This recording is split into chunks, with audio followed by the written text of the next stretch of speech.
नमस्कार, मैं ओम द्विवेदी स्वागत करता हूँ आपका हमारे ग्रो आईएएस के इस प्लेटफ़ॉर्म पे और स्वागत है आपका मेरे करंट डोज़ एट 4 पीएम में। जैसा कि आप जानते हैं कि इस सीरीज़ में हम डिफरेंट न्यूज़पेपर्स जैसे कि the Hindu, Indian Express, PIB इन सभी सोर्सेज़ का यूज़ करके इस सेशन को क्रिएट करते हैं। तो अगर आप इस सेशन को रेगुलर बेसिस पर देख रहे हैं, तो आपको कुछ और करंट के लिए अलग से पढ़ने की ज़रूरत नहीं है। मेन फ़ोकस इस सेशन का यूपीएससी रहता है, तो थोड़ा-सा हम एनालिसिस बेस्ड क्वेश्चन पर ज़्यादा ध्यान देते हैं या एनालिसिस वाले जो आर्टिकल्स हैं, उन्हीं को हम लेते हैं, जो कि आपके डायरेक्टली प्री और मेंस में पूछे जा सकते हैं। चलिए शुरू करते हैं और पहली न्यूज़ की ओर चलते हैं। ये देखिए पहली न्यूज़ किससे संबंधित है? एनवायरनमेंट वाले सेक्शन से संबंधित है। नर्डल स्पिल को लेकर के आज न्यूज़ न्यूज़ है। तो क्या होता है नर्डल स्पिल? ये आपको पता होना चाहिए। देखिए, ये मैंने क्यों उठाया? प्लास्टिक, कुछ सेक्शन है। मैंने जब आप लोगों ने मेरे साथ क्लास में पहले भी पढ़ा है, तो भी मैंने कहा था देखो कुछ चीज़ें होती हैं जैसे कि प्लास्टिक बहुत ज़्यादा चर्चा में है। ठीक है? तो प्लास्टिक को लेकर के क्वेश्चन इस साल देखने को मिला प्री में। प्री में आपने क्वेश्चन देखा, तो पिछली साल भी आया था, इस साल भी आया, ठीक है? आगे भी आने के चांसेस रहेंगे। जैसे कि ग्राउंड वाटर कह लें, ग्राउंड वाटर, ठीक है? ग्राउंड वाटर, यहाँ से भी ये भी एक फेवरेट पोर्शन रहेगा जहाँ से क्वेश्चन है जो यूपीएससी पूछ सकता है, ठीक है? तो चलिए अभी इस वाले को कवर करते हैं और नर्डल स्पिल को लेकर के यहाँ पर बात हो रही है। क्या है बेसिकली ये नर्डल स्पिल क्या है? तो मैं आपको थोड़ा-सा यहाँ पर बता देता हूँ। मेरे साथ ही आपको नोट्स भी बनाने होंगे। कुछ चीज़ें मैं यहाँ पर आपको बता रहा हूँ। देखिए, नर्डल नर्डल क्या चीज़ है? पहले तो आप इसको समझ लीजिए। बेसिकली जो मैं बात कर रहा हूँ, ये मैं छोटी-छोटी गोलियों के बारे में बात कर रहा हूँ, जो कि प्लास्टिक की बनी हुई गोलियाँ होती हैं, ठीक है? और आप जानते हैं मैं कह देता हूँ इसको प्लास्टिक बहुत छोटे-छोटे प्लास्टिक प्लास्टिक की जो गोलियाँ, ठीक है? प्लास्टिक की जो गोलियाँ होंगी, जो छोटे-छोटे प्लास्टिक्स होंगे, उनका यहाँ पर है जो वो यूज़ किया जाता है अलग-अलग जगहों पर। तो वहाँ से जब भी कभी एक ये चीज़ आ जाए कि भई नर्डल क्या होता है, तो आप समझ जाना कि यहाँ पर प्लास्टिक की गोलियों को लेकर के बात हो रही है। बेसिकली हम यहाँ पर माइक्रो प्लास्टिक के बारे में बात कर रहे हैं। माइक्रो प्लास्टिक, ठीक है? माइक्रो प्लास्टिक जैसे ही मैं बोल दूँ तो इसका मतलब होता है 5 एमएम से छोटा, 5 एमएम कम से कम 5 एमएम तक होना चाहिए, ठीक है? तो 5 एमएम तक की अगर हम बात करें तो वो माइक्रोप्लास्टिक में कवर हो जाता है। इसके अलावा आपको इसमें क्या याद रखना है, देखो ये क्या है बहुत लाइट वेट होता है, लाइट वेट, हल्का, है ना? बहुत लाइट वेट होता है, हल्का होता है और अगर ये कोई ट्रक लाद करके लेकर के जा रहा है, ठीक है? और मान लो वो ट्रक पलट जाता है और ट्रक अगर पलट गया, तो ये सारा क्या है कि हवा में आ जाएगा। हवा में आ जाएगा मतलब एयर में आ जाएगा और फिर ये आप मान के चलिए कि ये इतने छोटे पार्टिकल्स होते हैं कि अगर ये एयर में आ गए तो इनको वापस से इकट्ठा कर पाना, वापस से इनको ला पाना कि भाई वापस से इनको कलेक्ट कर लेते हैं, वो लगभग-लगभग इम्पॉसिबल होता है, ठीक है? इम्पॉसिबल होता है, तो इस वजह से ये छोटे-छोटे प्लास्टिक्स हैं जो और ये अगर एनवायरनमेंट में आ गए माइक्रो प्लास्टिक या किसी भी तरीके का प्लास्टिक हो तो आप जानते हैं वो कैसा होता है नॉन बायोडिग्रेडेबल, ठीक है? नॉन बायोडिग्रेडेबल मतलब अजैव निम्नीकारक। नॉन बायोडिग्रेडेबल का मतलब आप ऐसे मान लीजिए कि हजारों सालों तक वो आपके पर्यावरण यानी कि एनवायरनमेंट में ही रहता है, ठीक है? तो प्लास्टिक को लेकर के ये चीज है। अब इसको इसको एक और शब्द से भी जाना जाता है, ये सब मैं इसलिए बता रहा हूँ क्योंकि सीधे प्री में ये चीजें पूछ ली जाती हैं। मेंस प्री हर हर जगह पे कवर करेगा, ठीक है? लेकिन प्री में जब चीजें आती हैं तो वो नाम से आती हैं, तो आप लोग कंफ्यूज होते हैं। आप यहाँ पर लिखेंगे pre production plastic pellets, pre production plastic pellet मतलब छोटी-छोटी गोलियाँ, है ना? ऐसे मान लीजिए पैलेट्स। ये आप लिख लीजिए। प्री प्रोडक्शन क्या है इसका मतलब? प्री प्रोडक्शन का मतलब कि अभी इनका प्रोडक्शन हुआ नहीं है। ये इनका प्रोडक्शन मतलब इनका यूज़ अभी होगा। या प्रोडक्शन से मतलब है ये बहुत छोटे-छोटे हैं, लेकिन ये एक तरह का रॉ मटेरियल आप मान लीजिए, है ना? रॉ मटेरियल मान लीजिए, रॉ मटेरियल। अब ये किसमें किसी चीज़ में यूज़ होंगे। तो इनका यूज़ कहाँ है ये भी क्वेश्चन है जो वो पूछा जा सकता है। तो बेसिकली क्या है कि पहले इनको बनाया जाएगा और ये जो छोटे-छोटे पैलेट्स हैं इनको बेसिकली ब पहुँचाया जाएगा जो वो इंडस्ट्रीज़ हैं जो वहाँ पर इनसे रिलेटेड काम करती हैं और फिर उसके बाद वो क्या करेंगे नर्डल को मेल्ट करेंगी। नर्डल को क्या है ये इसको पिघला देंगे और पिघलाने के बाद इसको मेल्ट करने के बाद क्या होगा इसका अलग-अलग जगहों पर उपयोग होगा जैसे कि आप कह सकते हैं कपड़े पर, है ना? कपड़े में भी यूज होता है इनका। आप कहेंगे सर कार में भी यूज होता है, तो कपड़े से लेकर के कार तक इसका पूरा प्रयोग होता है। आप खाने का जो रैपिंग पेपर होता है, तो food wrapper, food wrap, food wrap से लेकर के आप क्रिसमस ट्री आपने देखा होगा, है ना? क्रिसमस ट्री, इन सभी जगहों पर ये जो नर्डल्स हैं इनका प्रयोग होता है। ठीक है, तो ये बातें आपको ध्यान रखना है कि भाई ये प्री प्रोडक्शन प्लास्टिक पैलेट्स हैं, माइक्रो प्लास्टिक है, 5 mm से कम होता है, लाइट वेट होता है, प्लास्टिक की छोटी छोटी गोलियां हैं और उनका उपयोग अलग अलग जगहों पर होता है। ठीक है, अलग अलग जगहों पर इनका है जो वो उपयोग किया जाता है। प्लास्टिक को लेकर के क्योंकि क्वेश्चंस लगातार आ रहे हैं, तो वहां पर आपको सचेत रहना होगा। ठीक है, और ये मतलब आप ये मान के चलिए कि ये क्या यहाँ पर दो दो चीजें बताई गई हैं।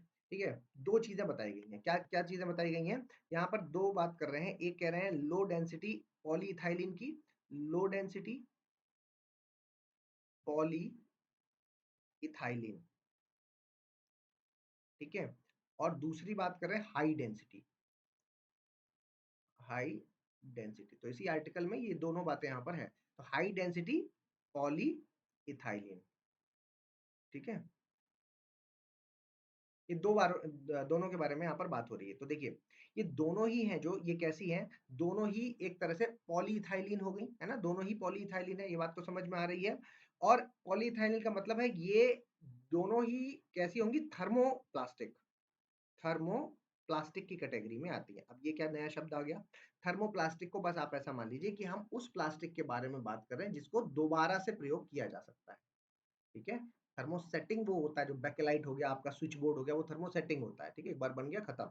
ठीक है, लेकिन ये बार बार इसका प्रयोग किया जाता है, मेल्ट करके इसको दोबारा अलग शेप में दिया जाता है, शेप है जो वो दूसरी बदली जा सकती है। ठीक है, लो वाला है जो, लो वाला है जो, अगर इसके बारे में बात करें तो जैसे इसके प्लास्टिक बैग्स बनाए जाते हैं, प्लास्टिक बैग्स, है ना? ये सब पूछे जाते हैं बेटा कि इनके एप्लीकेशंस क्या हैं, तो प्लास्टिक बैग्स में इसका यूज हो जाएगा। जो स्क्वीज बोटल्स होती हैं ना, दबा करके आप फेंक देते हैं, ऐसी वाली जो प्लास्टिक की बोतलें होती हैं जो कि दब जाती हैं, तो स्क्वीज बोटल्स, बॉटल्स, उनमें भी इसका उपयोग होता है। वहीं अगर आप हाई वाले के बारे में बात करेंगे, हाई वाले के बारे में बात करेंगे तो जैसे प्लास्टिक के जो पाइप्स बनते हैं, पाइप, ठीक है, प्लास्टिक के जो पाइप बनते हैं वहां इनका उपयोग होगा। डिटर्जेंट बोतल, डिटर्जेंट की जो बॉटल्स आती हैं, डिटर्जेंट, ठीक है, डिटर्जेंट की बॉटल्स आती हैं, डिटर्जेंट निरमा वगैरह, है ना, बॉटल्स जो आती हैं, वो सब इसी से बनती हैं। भाई कहाँ नहीं यूज होता, कंटेनर, कंटेनर, बड़े बड़े जो कंटेनर्स बनते हैं प्लास्टिक के, उन सब में जो है वो ये वाला जो हाई डेंसिटी वाला पॉलीइथाइलिन यूज होता है। ठीक है, तो इन दोनों में एक डिफरेंस भी आप याद रखना। ठीक है, और देखिए आप जानते ही हैं, आप कितना भी कोशिश कर लिए कि हम लोग चारों तरफ से किससे, अब प्लास्टिक से घिर गए हैं। प्लास्टिक ऐसी चीज हो गई है हमारे लिए कि अब हर एक चीज में छोटी छोटी जगहों पर आप उसका यूज होता है। हम सिंगल यूज प्लास्टिक को तो बंद कर पा रहे हैं, सिंगल यूज प्लास्टिक को तो चलिए हम बंद कर, मतलब सिंगल यूज तो करना ही नहीं चाहिए, क्योंकि सिंगल यूज आपने खूब सुना होगा, इसका मतलब क्या होता है, हम बस उस वाली प्लास्टिक की बात करते हैं जो एक बार यूज किया और फिर फेंक दिया। क्योंकि मैंने क्या बताया अभी, कोई भी प्लास्टिक है वो कैसा है, नॉन बायोडिग्रेडेबल है। ठीक है, अजैव निम्नीकारक की कैटेगरी में आता है। नॉन बायोडिग्रेडेबल है मतलब कि ये हजारों सालों तक रहेगा, मतलब कभी ना खत्म होने वाली प्रक्रिया है। एक बार बन गया तो फिर ये खत्म नहीं होगा, और क्योंकि ये खत्म नहीं होगा तो इसको बनाना नहीं है। तो रिसाइकिल वाला है तो वो तो भी ठीक है, कम से कम एक ही चीज को आप बार बार यूज तो कर रहे हो, और ये तो सिंगल यूज तो बहुत खतरनाक हो जाता है। इस कारण से इसको खत्म करने की बात बार बार आप सुनते रहते हैं। ठीक है, तो याद रहेगा। तो आपको नर्डल से रिलेटेड अगर क्वेश्चन आए, जिसके मतलब इसको आप साइंस एंड टेक में भी रख सकते हैं और इसको एनवायरनमेंट में भी रख सकते हैं। ठीक है, एनवायरनमेंट में भी रख सकते हैं, जहां आपका मन करे वहां रखिए। क्वेश्चन इस बार भी पूछा गया है, लास्ट ईयर भी क्वेश्चन पूछा गया था, और मान के चलिए कि मतलब क्वेश्चन आ जाते हैं इस जगह। तो और हमने जो सेशन में मतलब डेटा, जैसे मैं आपको बताऊं, जो मैंने इस बार के पेपर में खास बात पता है क्या बताइए, नॉर्मली क्या होता है कि प्री में नॉर्मली फैक्ट्स वाले क्वेश्चन आते हैं, लेकिन इस बार हमने जो एडिटोरियल डिस्कस किए वहां से भी क्वेश्चंस आए। ठीक है, वहां से भी क्वेश्चंस जो है वो देखने को मिले हैं। स्पेशली अगर हम कहें तो डेटा बेस्ड हो गया, है ना, माइनिंग मिनरल्स एक्ट वाला एक क्वेश्चन आया था, है ना, इसको लेकर के आपने देखा, तो वो सारे क्या है कि डेटा ड्रिवन क्वेश्चन है, जो कि हमारा जो एडिटोरियल वाला पोर्शन है वहां से भी कवर हो रहे हैं। ठीक है, चलिए सेकंड वाले में चलते हैं बेटा। सेकंड वाले में क्या है, ये बार बार बहुत बार यूज होने वाला आर्टिकल है। देखो, there are 70% chance that average warming will exceed 1.5 degree Celsius in the next 4 year, warn UN. ठीक है, ये एनवायरनमेंट में हम रखेंगे। किस चीज से संबंधित है मैं आपको यहाँ पर बता देता हूँ। देखिए, 2023 से एक चर्चा है जो वो चल रही है। 2023 वो वर्ष था जिसको हॉटेस्ट ईयर आज तक के इतिहास का, हिस्ट्री का पूरी हिस्ट्री का, आज तक के इतिहास का हॉटेस्ट ईयर घोषित किया गया था। हॉटेस्ट ईयर, ठीक है, हॉटेस्ट ईयर इसको घोषित किया गया था। ठीक है, हॉटेस्ट ईयर क्योंकि इसको घोषित किया गया था, लेकिन जैसे ही 2024 आया, ठीक है, जैसे ही 2024 आया, तो ये जो रिकॉर्ड था, ये जो 2023 का रिकॉर्ड था, 2023 के रिकॉर्ड को उसने तोड़ दिया, रिकॉर्ड को तोड़ा। ठीक है, 2023 के इसने को रिकॉर्ड को तोड़ दिया, और ये वाला जो 2024 वाला साल था, ये हॉटेस्ट हो गया।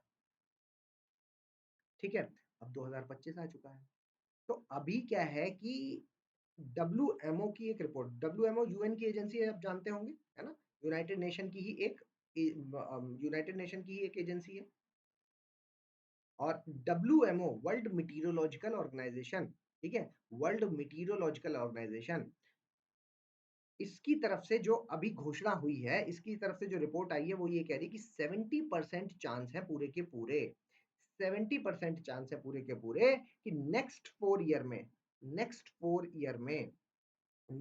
ईयर में हम क्या करेंगे, वो जो हमारा प्रण है, वो जो हमारा प्रण है, नेक्स्ट 4 ईयर कह दिया तो मतलब 2029 तक, है ना, 25 में खड़े, 25 26 27, मतलब 25 छोड़ दे तो 26 27 28 और 29, ठीक है, तो 2029 तक ना, ये चीज देखिए इसमें, है ना, यहाँ पर आप देखेंगे, ये देखो 2029 यहाँ पर लिखा है ना, उस चीज को कह रहे हैं कि भाई ये ये देखो 70% चांस के बारे में यहाँ पर बताया जा रहा है। ठीक है, तो 70% चांस है कि नेक्स्ट 4 ईयर में 2029 तक हम क्या करेंगे कि वो जो हमारा टारगेट था कि हम टेम्परेचर को 1.5 डिग्री सेल्सियस से, टेम्परेचर, ठीक, टेम्परेचर को 1.5 डिग्री सेल्सियस से ज्यादा नहीं होने देंगे। ठीक है, नहीं होने देंगे। ये जो हमारा टारगेट था, इसको हम क्या करने वाले हैं, ब्रीच करने वाले हैं, इसको हम तोड़ने वाले हैं। इस टारगेट को हम क्या है, तोड़ देंगे, ये हम टारगेट नहीं पूरा कर पाएंगे। समझ पा रहे हैं, ये चीज है जो वो WMO की तरफ से आ गई है। अब जिन बच्चों को ये नहीं पता कि ये सर किस तरह के टारगेट के बारे में बात कर रहे हैं, क्या कर रहे हैं, उनके बारे में मैं थोड़ा सा यहाँ पर आपको बता दूं। देखो, प्री मेंस दोनों में ही ये क्वेश्चन है जो वो यहाँ से पूछा जाने के चांसेस है। ठीक है, यहाँ पर समझिए आप कि जो कोप 21 हुई थी, ठीक है, क्या हुई थी, कोप 21, कोप 21 मतलब कॉन्फ्रेंस ऑफ पार्टी, ये यूएनएफ ट्रिपल सी की है। ठीक है, इसकी जो कोप 21 हुई थी, जिसको हम पेरिस सम्मेलन के नाम से भी जानते हैं, पेरिस, पेरिस में जो हुई थी, है ना, ये पेरिस वाली जो थी, इसमें हमने एक वादा किया था कि भाई 1850 के कंपैरिजन में, 1850 के कंपैरिजन में, ठीक है, 1850 क्यों माना, क्योंकि यहाँ से इंडस्ट्रियल रिवॉल्यूशन है, जो ये वो वक्त है इंडस्ट्रियल रिवॉल्यूशन वाला, इससे पहले तो पर्यावरण साफ ही था, उसके बाद ही सारा प्रदूषण हुआ है, तो इसको हमने मानक मान लिया कि 1850 के कंपैरिजन में जो भी था, तो उससे कंपैरिजन से हम ये कहेंगे कि 1.5 डिग्री सेल्सियस, पहले बेसिकली 1.5 ना लेकर के यहाँ पर 2 डिग्री सेल्सियस लिखा हुआ था, कि 2 डिग्री सेल्सियस से ज्यादा नहीं जाने देंगे, ज्यादा नहीं जाने देंगे। ठीक है, नहीं जाने देंगे। ये एक है जो वो निश्चय किया गया कोप 21 में, पेरिस सम्मेलन में सभी ने मिलकर के, सभी पार्टीज ने मिलकर के, UNFCCC की जितनी भी पार्टी ने सब आई और बैठक हुई, इसके बाद ये डिसाइड हुआ। जैसे 2 डिग्री सेल्सियस बोलते हैं ना बेटा 1850 के कंपैरिजन में, तो रिसर्च बोलती है कि अपने आप में बहुत सारे जो छोटे छोटे आइलैंड्स है ना, ये डूब जाएंगे, तो इसलिए इसको क्या किया गया कि 1.5 डिग्री सेल्सियस कह दिया गया, इसको 1.5 डिग्री सेल्सियस किया गया फिर कि 1 पॉइंट, तो ये जो 1.5 डिग्री की बात हो रही है, ये उसी वाले 1.5 की बात हो रही है कि हमने जो प्रण लिया था कि 1.5 डिग्री से ऊपर नहीं जाने देंगे, ये है जो वो टूटने वाला है। इस तरीके की एक रिसर्च WMO की तरफ से पेश की गई है। ठीक है? तो देखो प्री में भी क्वेश्चन आता है यहाँ से और मेंस में भी क्वेश्चन आता है। अगर मैं मेंस के बारे में बात करूँ तो मेंस में क्वेश्चन क्या पूछा जाएगा? मेंस में जो क्वेश्चन है वो पूछा जाएगा कि भाई आप लिख सकते हैं कि हाल ही के वर्षों में वैश्विक तापन की घटना बहुत ज़्यादा बढ़ गई। जैसे कि मैं यहाँ पर एक सवाल बनाता हूँ, हाल ही के यही आज का आपका क्वेश्चन होगा, यही आपको लिखना है, ठीक है? हाल ही के वर्षों में वर्षों में वैश्विक तापन वैश्विक तापन की समस्या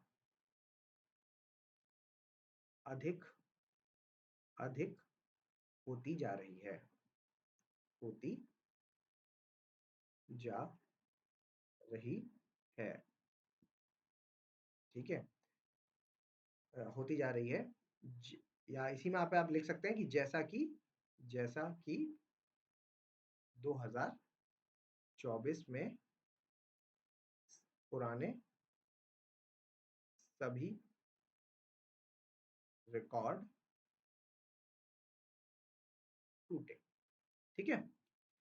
ठीक है? अब इसी में आगे अगर मैं एक लाइन और जोड़ दूँ कि इसका इस इन घटना या इन घटनाओं से वैश्विक तापन की जो के द्वारा जो घटनाएँ हो रही हैं या इस घटना से इस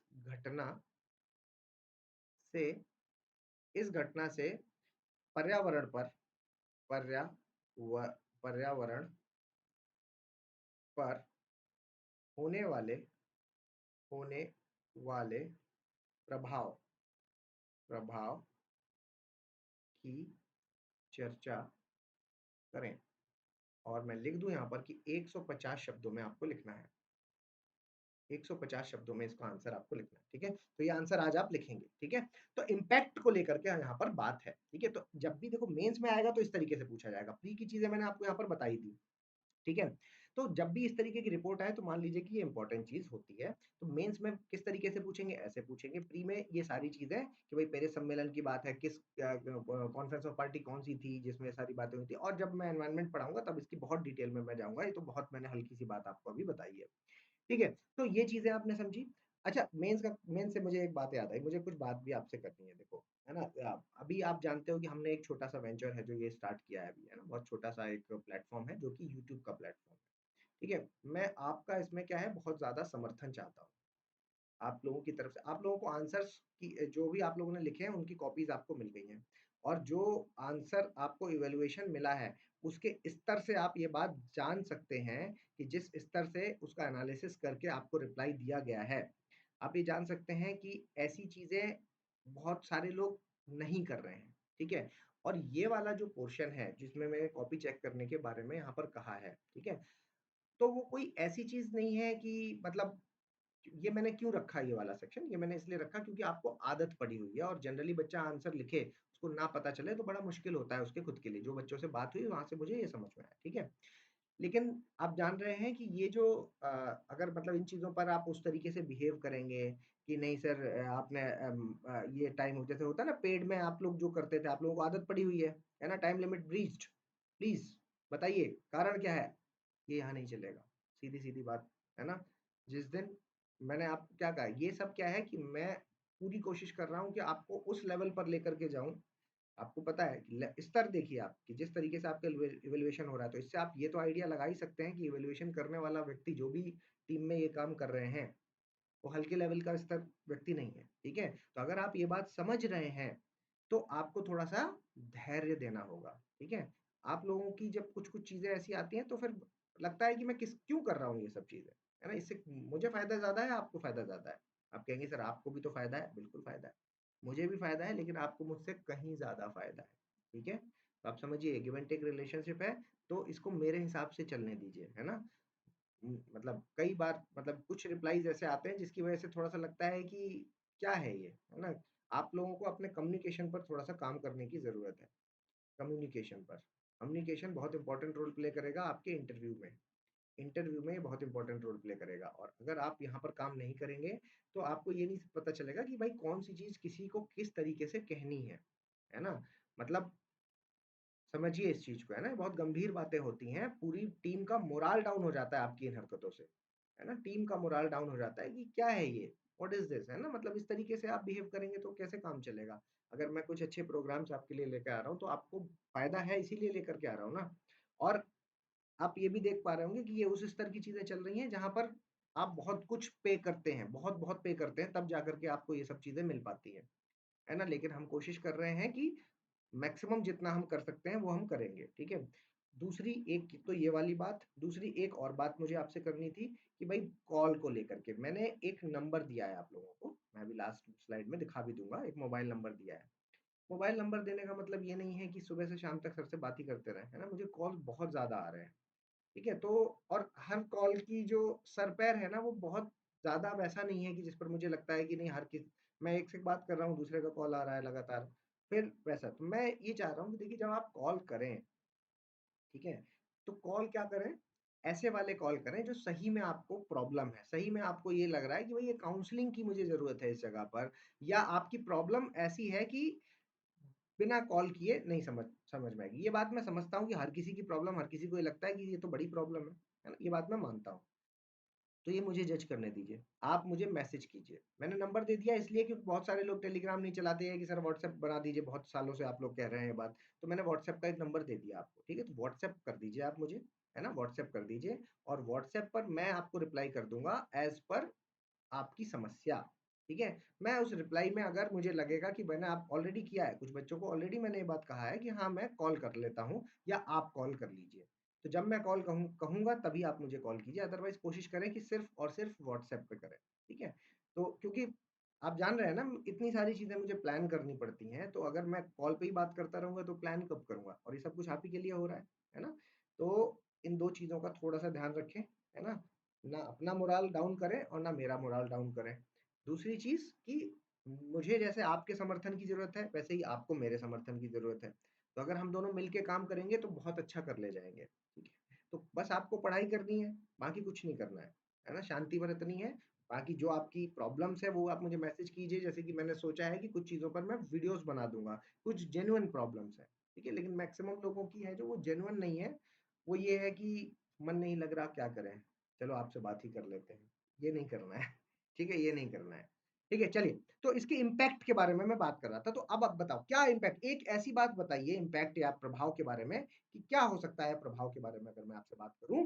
तो देखिए, एक अगर मैं इम्पैक्ट के बारे में बात करूं तो मैं लिख सकता हूं extreme, extreme weather event, weather event बढ़ जाएंगे कि नहीं बढ़ जाएंगे।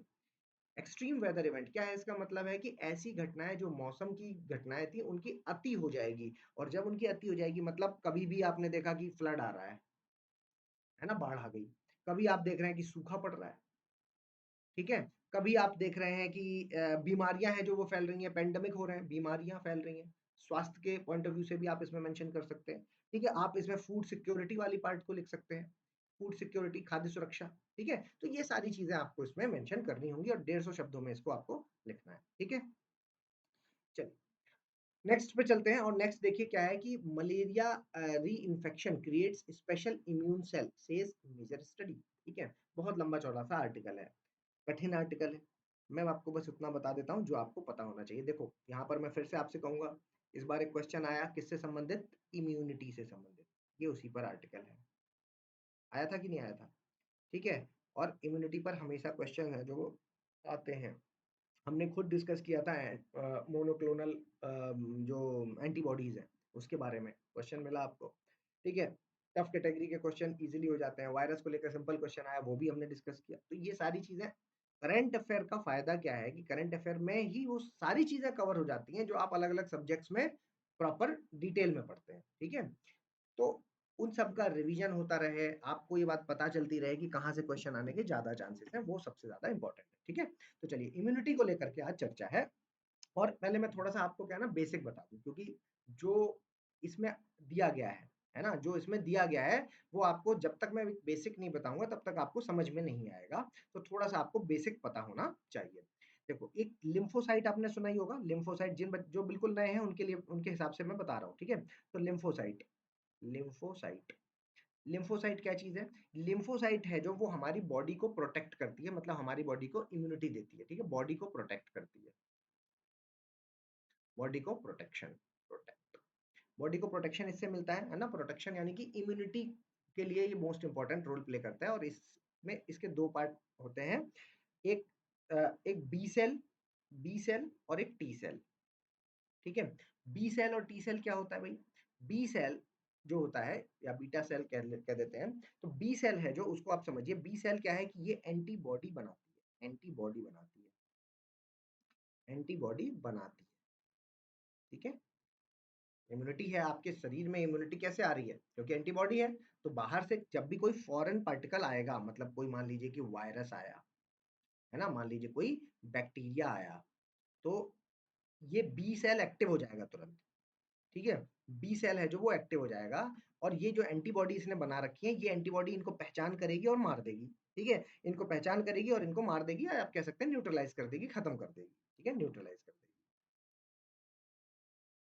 तो ये तो हो गया बी सेल।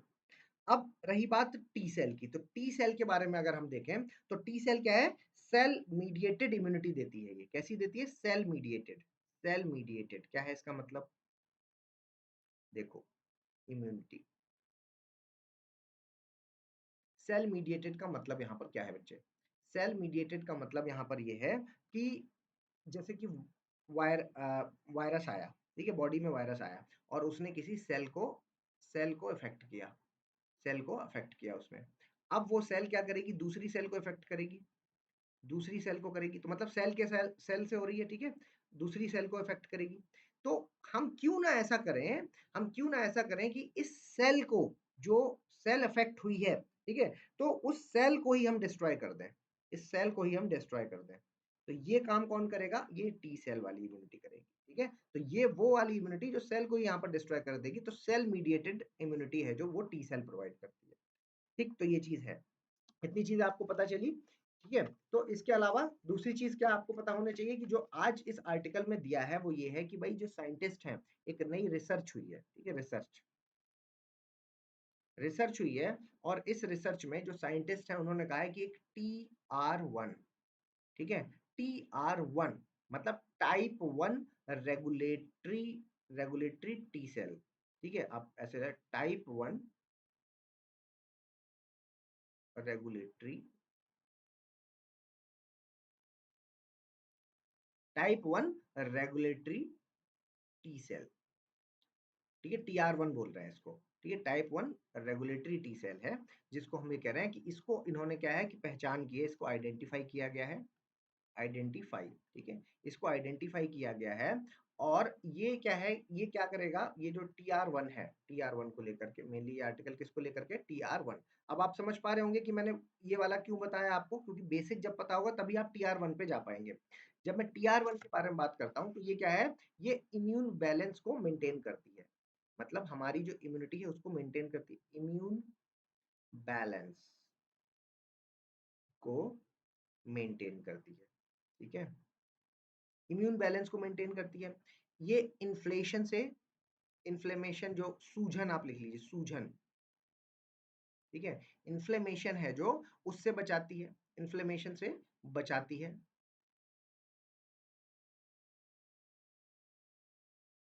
ठीक है, इन्फ्लेमेशन से बचाती है। ठीक है, पूछा जा सकता है भाई TR1 के एप्लीकेशंस क्या क्या हैं। ठीक है, कई बार क्या होता है कि बॉडी में ऑटो इम्यून डिसीज हो जाती है, ऑटो इम्यून बीमारी। तो ये जो ऑटो इम्यून बीमारी है, ये क्या होता है? ऑटो इम्यून बीमारी पहले समझ लीजिए, आपकी ही बॉडी के भीतर जो, आपकी बॉडी के भीतर जो इम्यूनिटी है, ठीक है, आपकी बॉडी के भीतर ही जो इम्यूनिटी है, प्रतिरोधक क्षमता है, इम्यूनिटी, ठीक है, वो क्या करती है? आपकी ही बॉडी के अगेंस्ट खड़ी हो जाती है। ठीक है, आपकी ही बॉडी के अगेंस्ट यहाँ पर खड़ी हो जाती है, और वो बॉडी के भीतर के जो सेल्स हैं उनको डैमेज करना शुरू कर देती है। मतलब कहने का कि वो पहचान नहीं कर पाती कि ये बाहर का पार्टिकल है या ये अंदर का पार्टिकल है। ठीक है, तो वो उसकी पहचान नहीं कर पाती, क्योंकि तो इस लिहाज से होता क्या है कि ऑटो इम्यून डिसीज बोलते हैं, मतलब आप ही की इम्यूनिटी आपके अगेंस्ट हो गई। तो ये जो ऑटो इम्यून है, इसमें भी ये TR1 है जो वो हेल्पफुल रहेगी। इसके अलावा एलर्जी, एलर्जी, ठीक है, एलर्जी, आप कह सकते हैं कि जब ऑर्गन ट्रांसप्लांटेशन होता है, तो उसमें जब कई बार ऐसा होता है कि वो एंटीबॉडी उसको डिस्ट्रॉय कर देती है, या ऑर्गन जो बाहरी पार्टिकल, ऑर्गन ट्रांसप्लांटेशन में कुछ बाहर का पार्टिकल मतलब बाहर का कोई अंग आया और हमारी बॉडी में गया, ठीक है, तो क्या होता है कि रिजेक्शन हो जाता है बॉडी की तरफ से। तो जब ट्रांसप्लांटेशन का रिजेक्शन होगा तब भी ये वाली जो इम्यूनिटी है ये हेल्प करेगी। तो मैं यहाँ पर लिख सकता हूँ ट्रांसप्लांट रिजेक्शन, ठीक है, ट्रांसप्लांट रिजेक्शन है जो, इसको भी ये मदद करती है, ठीक है। तो ये बात आप इसमें याद रखिएगा कि ये यहाँ पर सीधे पूछा जा सकता है। इसके अलावा हम ये कह सकते हैं कि साइंटिस्ट ने आइडेंटिफाई किया है, पहचान की है TR1 सेल की, जो कि क्या करेगी, ये क्या करेगी, प्लाज्मोडियम मच्छर दिख रहा था ना यहाँ पर, ये देखो यहाँ फोटो में मच्छर दिख रहा है ना, तो मच्छर वाली बात समझ लो, प्लाज्मोडियम फेल्सी, ये नाम याद रखना, फेल्सी पैरा पैरम, फेल्सी पैरम, ठीक है, फेल्सी पैरम, प्लाज्मोडियम फेल्सी पैरम, पीएफ बोलेंगे इसको, पीएफ, ठीक है, प्लाज्मोडियम फेल्सी पैरम। ये इसके अगेंस्ट लड़ाई करेगी, अगेंस्ट, इसके विरुद्ध लड़ाई करेगी, ठीक है, ये बड़ी बात है। और ये करता क्या है, ये है हमारा जो कि मलेरिया का कारण है, ठीक है, मलेरिया का कारण, मलेरिया का कारण, क्योंकि मलेरिया का कारण है, मलेरिया कॉज करता है, तो इस वजह से हम ये कह सकते हैं जो TR1 है, ठीक है, जो TR1 है, ये इसके, ये भी एक बहुत इंपॉर्टेंट, इसके लिए एक मतलब एक आप कह सकते हैं यहाँ से हमें बचाव मिलेगा। तो मलेरिया जैसी चीज जो कि अ, मतलब बहुत तेजी से भारत जैसी जगहों पर आप देखेंगे तो मलेरिया के बहुत सारे जो लोग हैं ग्रसित हो जाते हैं इससे, तो यहाँ पर TR1 सेल है जो ये इसमें हेल्पफुल कर रही है। मतलब एक नई रिसर्च, नई खोज है जो वो यहाँ पर हुई है, जो आपको पता होना चाहिए। इतना डेप्थ में जाकर के हम इसलिए ही जान रहे हैं क्योंकि पूछ रहा है, ठीक है, पेपर में पूछ रहा है, और पेपर में अगर वो पूछ रहा है और ये चीजें आपको नहीं पता है तो अननेसेसरी नहीं पता है, क्योंकि कोई कठिन था क्या, हाँ पढ़, इसको पढ़िएगा तो जरूर आपको पता चल जाएगा कि कठिन था कि नहीं, ठीक है। तो ये देख लीजिए आप, है ना, पीएफ, पीएफ को लेकर के यहाँ पर बात हो रही है, ठीक है। चलिए नेक्स्ट में चलते हैं। E commerce firm warned of action over the dark pattern, dark pattern को लेकर के यहाँ पर चर्चा है। डार्क पैटर्न क्या होता है, तो डार्क पैटर्न इकोनॉमिक्स में आ जाएगा, जीएस पेपर 3, तो यहाँ लिखिए डार्क पैटर्न, बहुत सिंपल है, ठीक है, डार्क पैटर्न इससे संबंधित है। क्या होता है भाई डार्क पैटर्न, डार्क पैटर्न को लेकर के अभी हुआ क्या है, हम पढ़ क्यों रहे हैं, क्योंकि अभी जो हमारी कंज्यूमर अफेयर्स मिनिस्ट्री है, consumer consumer affairs ministry, consumer affairs ministry है जो, ये इसने क्या किया है कि ई कॉमर्स की जो फर्म है उनको कहा है कि ये जो आपका डार्क पैटर्न है इस पर, इसको आपको कम करने की जरूरत है, ठीक है। इन फर्म्स को कहा है कि डार्क पैटर्न को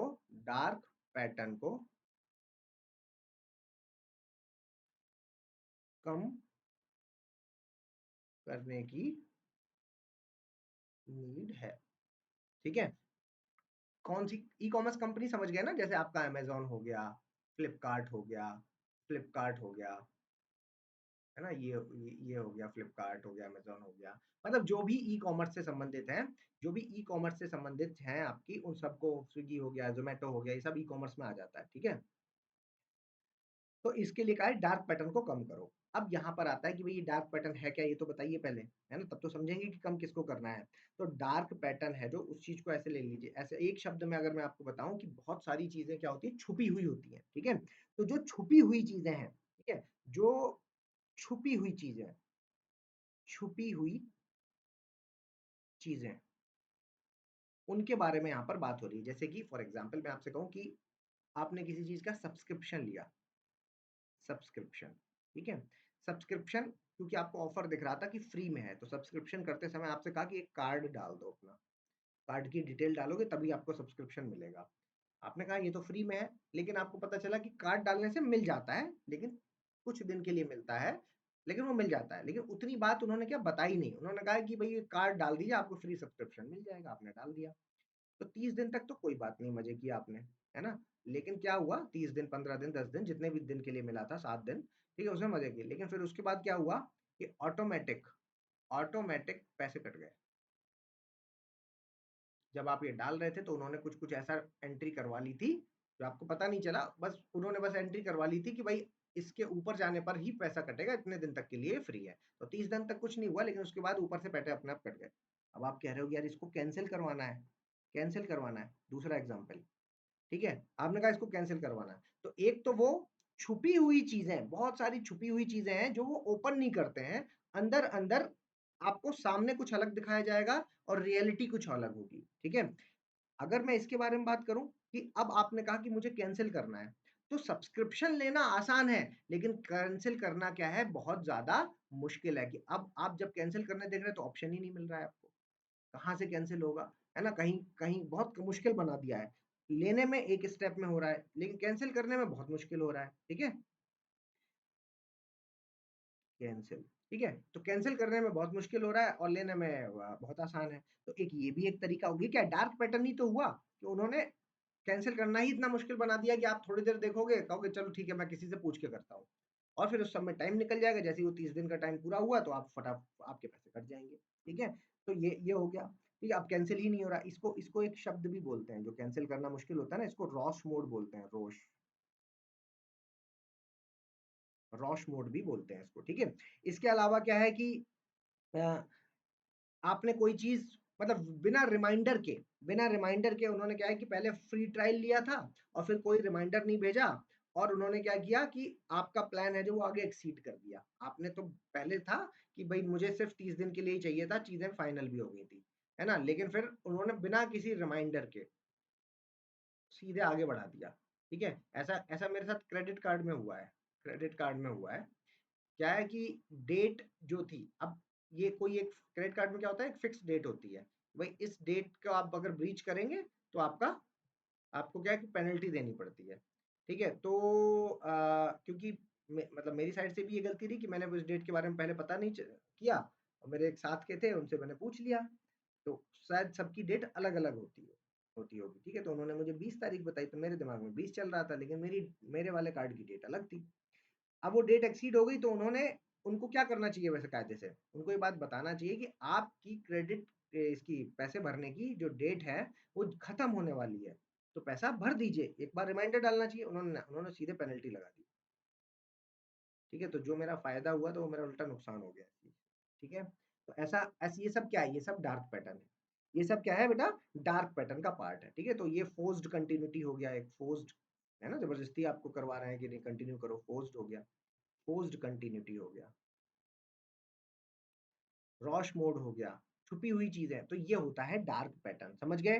पूछ लेंगे पेपर में तो कर लेंगे, ठीक है? तो ये सब आपकी कॉपी में होना चाहिए, है ना? इसीलिए लिख रहा हूँ मैं, ऐसा नहीं कि प्रिंट आउट निकालते रहो इन सब का। चलिए, rise of automation auto rise of autonomous robots, auto न autonomous robots AI promise dark factory. अब ये क्या है डार्क फैक्ट्री? ये क्या है डार्क फैक्ट्री, है ना? अभी डार्क पैटर्न पढ़ा था, अब डार्क फैक्ट्री को लेकर के कह रहे हैं। देखो कौन है ये व्यक्ति? एन चंद्रशेखर। एन चंद्रशेखर कौन है? टीसीएस के हेड हैं, ठीक है? तो टीसीएस के हेड हैं, इनकी तरफ से एक स्टेटमेंट आया है। क्या स्टेटमेंट आया है कि ये कह रहे हैं कि भई देखो टी चंद्रशेखर चंद्रशेखर ये साहब कह रहे हैं कि डार्क फैक्ट्रीज का राइज होना शुरू हो गया है। क्या? डार्क फैक्ट्रीज का राइज है जो वो शुरू हो गया है। डार्क फैक्ट्रीज का राइज का मतलब क्या है? ये उन फैक्ट्रीज के बारे में बात कर रहे हैं जो क्या है? ऑटोमेटिक है। ऑटोमेटिक ऑटोमेटिक ऑटोमेटिक से कहने का मतलब क्या है कि देखो एक तो हो गया ह्यूमन, मानव, ठीक है? मानव से आप कितने घंटे काम करवा सकते हो? आप कहोगे सर 8 घंटे कर लेगा, ज्यादा से ज्यादा 10 घंटे कर लेगा काम, है ना? तो 8 से 10 घंटे काम कर रहा है क्योंकि उसको सोना भी होता है ना? उसको एनर्जी चाहिए, सोना भी होता है, उसको लंच के लिए खाना खाने भी जाना होता है, तो ये सारी चीजें उसको करनी होती है। तो ये तो मानव की कुछ लिमिटेशंस है, लेकिन क्या ये लिमिटेशंस ऑटोमेटिक मशीन्स अगर यही काम कर रही हैं, मशीन, तो क्या यहाँ पर भी है ये लिमिटेशन? नहीं। आप कहेंगे सर ये तो 24 आवर सातों दिन चलती रहेंगी, ठीक है? तो ये जो डार्क फैक्ट्रीज के बारे में बात कर रहे हैं। तो डार्क फैक्ट्रीज से मतलब यहाँ पर किस चीज का है? ऑटोमेटिक वाली, ऑटोमेटिक या ऑटोमेटिक कंपनी से है कि भाई अब सब कुछ क्या है, मशीनें कर रही हैं, ऐसे रोबोट्स आ गए हैं कि वो सब कुछ सारा काम कर लेते हैं और 24 घंटे तक वो काम आराम से कर सकते हैं। तो इनको क्या है, लाइट हाउस फैक्ट्री के नाम से भी जाना जाता है। क्या? Light house factory, light house factories, light house factories के नाम से भी इनको जाना जाता है। तो समझ गए क्या है? तो अगर कभी कोई डार्क फैक्ट्री शब्द पूछ दे तो ऐसा मत कहना कि वो फैक्ट्रीज जहां पर क्या है कि अंधेरा रहता है, या फिर वो फैक्ट्रीज जहां पर मानवों की जो ह्यूमंस हैं उनकी वैल्यू नहीं की जाती। दिमाग में आता है ना, ऑप्शन ऐसे ही बनाएंगे वो, नहीं, यहाँ पर क्या है कि एक ऑटोमेटिक फैक्ट्रीज से बात हो रहा है। हमारा काम बस इतना होता है कि यूपीएससी में जो क्वेश्चन पूछ ले वो आप उसमें आसानी से लिख पाए। तो आज का जो क्वेश्चन है वो कौन सा है, वो मैंने आपको लिखा दिया है। ठीक है, वो मैंने आपको क्वेश्चन लिखा दिया है कि भाई ये क्वेश्चन है जो आपको लिखना है, 150 शब्दों में लिखना है इसको। ठीक है, 150 शब्दों में इसको लिखना है। और इसके अलावा बाकी आप हमारा चैनल है जो, आज की चर्चा यहीं पर विराम करेंगे। ठीक है, ये चैनल आप जरूर सब्सक्राइब कीजिए, यूट्यूब का चैनल है, और मैं आप लोगों से चाहूंगा इस वक्त शेयर कीजिए इसको, ज्यादा से ज्यादा लोगों को पता चलना चाहिए कि करंट अफेयर 4 बजे हमने स्टार्ट कर दिया है। और भी जो चीजें हैं, 4 PM पे स्टार्ट हो गया, और भी चीजें हम जो है वो इसमें स्टार्ट करेंगे। टेलीग्राम है जो, या तो आप ये हमारा ग्रो आईएएस वाला है, ग्रो_IAS, यहाँ पर भी ये पीडीएफ मिल जाएगी आपको, और ओम द्विवेदी यूपीएससी, ठीक है, ये भी एक टेलीग्राम है, इस पर भी आपको पीडीएफ मिल जाएगी। तो इन दोनों को आप अपने टेलीग्राम में ऐड कर लीजिए। ठीक है, इन दोनों में को आप अपने टेलीग्राम में ऐड कर लीजिए। इसके अलावा इंस्टाग्राम आईडी हमारी, और इसके अलावा ये मेरा मेल आईडी, कोई प्रॉब्लम होती है तो आप मेल कर सकते हैं। इसके अलावा ये मेरा मोबाइल नंबर, तो सारी डिटेल्स मैंने दे दी है। टेलीग्राम ये रहा, ठीक है, ग्रो आईएएस वाला टेलीग्राम ये है, और ओम द्विवेदी यूपीएससी सर्च करेंगे तो आपको मेरा अपना टेलीग्राम भी मिल जाएगा। ठीक है, thank you everyone, thank you so much.